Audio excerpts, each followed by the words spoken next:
গো global কনসাল্টের grand opening, যেখানে উপস্থিত ছিলাম আমিও আমার ছোট কন্যাকে নিয়ে। হ্যালো এভরিওয়ান, আসসালামু আলাইকুম। গো গ্লোবাল কনসাল্ট IELTS সেন্টার, এই প্রতিষ্ঠানে যেতে পেরে আমার ভীষণ ভালো লেগেছে। শুরুতেই দেখতে পাচ্ছেন লাল ফিতা কেটে ফুল ছিটিয়ে প্রতিষ্ঠানটি উদ্বোধন হলো। লাল ফিতা কেটে উদ্বোধনের পরেই প্রতিষ্ঠানের ভিতরে সবাই চলে আসলো। এবার তো খুবই চমৎকার একটা কেক কাটা হচ্ছে এবং এই কেকটা এই প্রতিষ্ঠানেরই একটা ছাত্রী নিজ হাতে তৈরি করে দিয়েছে এবং কেকটাও খুবই চমৎকার ছিল।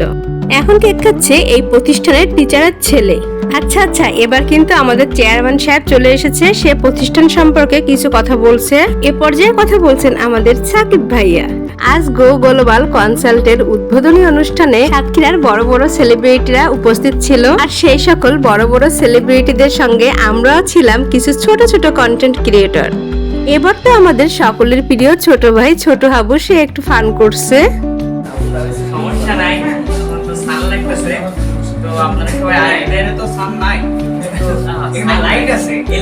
প্রতিষ্ঠান সম্পর্কে এখন কথা বলছেন ওয়াসিউল ভাইয়া।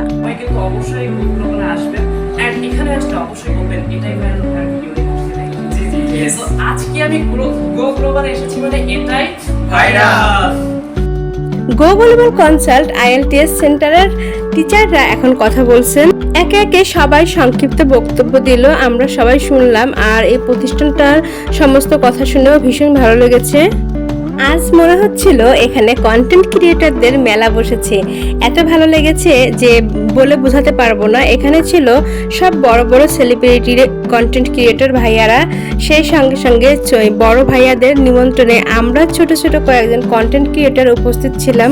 মূল অনুষ্ঠান শেষে এবার তো খাওয়া দাওয়ার পালা, আর খাওয়া দাওয়ার জন্য এখানে বিশাল আয়োজন করা হয়েছে। তো খাওয়া দাওয়ার ফাঁকে ফাঁকে আমরা সকলে কিছু ফানি ভিডিও তৈরি করছিলাম। গো গ্লোবাল কনসাল্টে বড় বড় কন্টেন্ট ক্রিয়েটর ভাইয়ারা যারা উপস্থিত ছিলেন তারা তো সকলেই ইতিমধ্যে ভিডিও পোস্ট করে দিয়েছেন, আর আপনারা সবাই সাতক্ষীরাবাসী নিশ্চয়ই ভিডিও দেখে নিয়েছেন এর মধ্যে। আর আমার একটু দেরিই হয়ে গেল, আর কি করা যাবে। আমি সাকিব ভাইয়ার কাছে ভীষণভাবে কৃতজ্ঞ, ভাইয়া এত সুন্দর একটা অনুষ্ঠানে আমাকে নিমন্ত্রণ করেছে সেজন্য। এত সিনিয়র পার্সনদের মাঝে একজন ছোট্ট ইউটিউবারকে খুঁজে পাওয়া গেছে যার সঙ্গে ইরফানা খেলা করছে। ভিডিওটি দেখার জন্য সকলকে অসংখ্য ধন্যবাদ। সবাই ভালো থাকবেন, সুস্থ থাকবেন। আল্লাহ হাফেজ।